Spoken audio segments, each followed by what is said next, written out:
आइए मैं आपको बताता हूं हमारा इतिहास, तो वीडियो को अंत तक देखिए। लगभग 4500 वर्ष पहले भारतीय उपमहाद्वीप की धरती पर ऐसे शहर बसे थे जहां सड़कें सीधी रेखाओं में बिछी थीं, घरों में स्नान की व्यवस्था थी और गलियों में ढकी हुई नालियां सुव्यवस्थित ढंग से बहती थीं।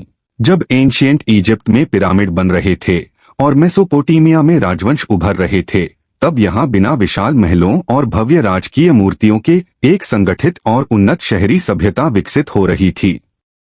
यह थी इंडस वैली सिविलाइजेशन, जिसे हम हड़प्पा सभ्यता के नाम से जानते हैं। यह केवल प्राचीनता की कहानी नहीं है, बल्कि शहरी संगठन, तकनीकी दक्षता और सामाजिक संतुलन का अद्भुत उदाहरण है। प्रश्न यह है कि इतनी उन्नत सभ्यता विकसित कैसे हुई, इसकी शासन व्यवस्था कैसी थी और इसके नगर धीरे धीरे क्यों समाप्त हो गए। इन प्रश्नों का उत्तर हमें पुरातात्विक साक्ष्यों में मिलता है। 20वीं सदी की शुरुआत में 1921 में दयाराम साहनी ने हड़प्पा की पहचान की और 1922 में राखलदास बनर्जी ने मोहेंजोदड़ो को उजागर किया। तत्कालीन महानिदेशक जॉन मार्शल ने इसे एक अत्यंत प्राचीन सभ्यता घोषित किया। इसके बाद स्पष्ट हुआ कि यह केवल 2 नगरों की खोज नहीं, बल्कि एक विस्तृत सभ्यता का प्रमाण था।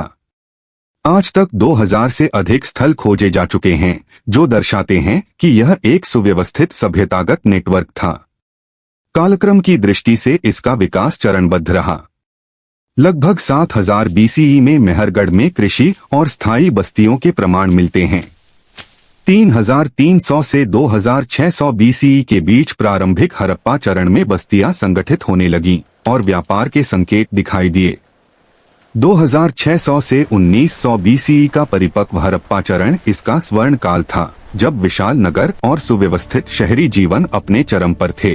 1900 बीसीई के बाद शहरी केंद्र छोटे होने लगे और जनसंख्या का पूर्व की ओर स्थानांतरण हुआ। भौगोलिक विस्तार की दृष्टि से यह सभ्यता अत्यंत व्यापक थी। पश्चिम में सुतकागेंडोर से लेकर पूर्व में आलमगीरपुर तक, उत्तर में मांडा से दक्षिण में दैमाबाद तक इसका विस्तार था। राखीगढ़ी आज ज्ञात सबसे बड़े स्थलों में गिना जाता है। लगभग 15 लाख वर्ग किलोमीटर क्षेत्र में फैली यह सभ्यता विश्व की सबसे विस्तृत प्राचीन शहरी व्यवस्थाओं में से एक थी। इसका मुख्य आधार सिंधु नदी और उसकी सहायक नदियां थीं। घग्घरहकरा क्षेत्र भी महत्वपूर्ण रहा, जिसे कुछ विद्वान प्राचीन सरस्वती से जोड़ते हैं, हालांकि इस विषय पर मतभेद मौजूद हैं। नगर योजना इसकी सबसे उल्लेखनीय विशेषता थी। मोहनजोदड़ो और हड़प्पा जैसे नगरों में ऊंचा दुर्ग क्षेत्र और निचला आवासीय क्षेत्र स्पष्ट रूप से विभाजित थे। सड़कें ग्रिड पैटर्न में व्यवस्थित थीं और उत्तर दक्षिण तथा पूर्व पश्चिम दिशा में एक दूसरे को काटती थीं। अधिकांश घरों में स्नानघर और जल निकासी व्यवस्था थी। कई घरों में निजी कुएं भी थे और ढकी हुई नालियां मुख्य सीवर से जुड़ी थीं। कांस्य युग की इस सभ्यता में लोहे का उपयोग नहीं मिलता, फिर भी इसकी शहरी स्वच्छता प्रणाली अत्यंत उन्नत थी। प्रमुख स्थलों में मोहनजोदड़ो का महान स्नानागार, हड़प्पा के अनाज भंडार के प्रमाण, लोथल का गोदी घाट और धोलावीरा की उन्नत जल प्रबंधन प्रणाली उल्लेखनीय हैं। कालीबंगन में जुताई के प्रमाण कृषि तकनीकों की समझ को दर्शाते हैं। इन स्थलों में समान वजन प्रणाली और मानकीकरण एक संगठित आर्थिक ढांचे की ओर संकेत करते हैं। अर्थव्यवस्था का मुख्य आधार कृषि थी। वे गेहूं और जौ की खेती करते थे तथा विश्व में कपास के प्रारंभिक उपयोगकर्ताओं में गिने जाते हैं। शिल्पकला में कांस्य उपकरण, मनके और टेराकोटा वस्तुएं महत्वपूर्ण थीं। व्यापारिक संबंध मेसोपोटामिया तक स्थापित थे, जहां हड़प्पाई मुहरें मिली हैं। मानकीकृत वजन प्रणाली दर्शाती है कि व्यापार सुव्यवस्थित और नियंत्रित था।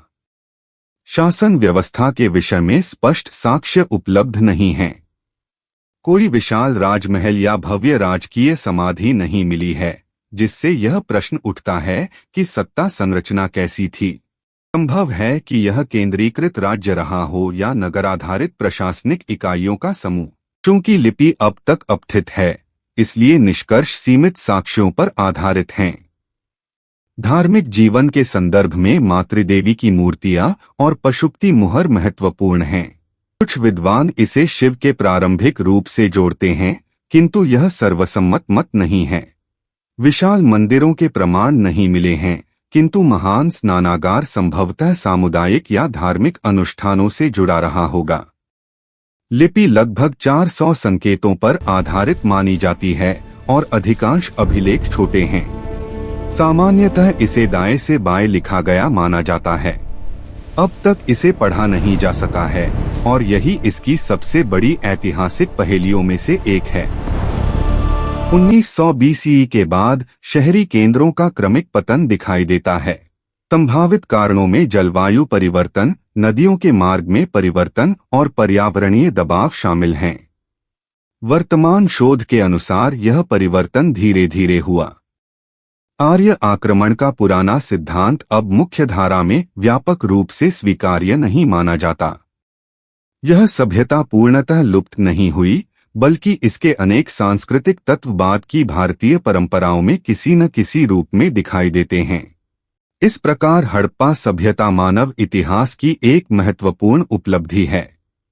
उन्होंने सुव्यवस्थित नगर बसाए, दीर्घ दूरी तक व्यापार किया और एक ऐसा शहरी ढांचा विकसित किया जो अपने समय से आगे था।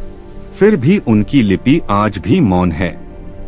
संभव है कि भविष्य में नए साक्ष्य हमें उनकी भाषा और समाज को और गहराई से समझने का अवसर दें।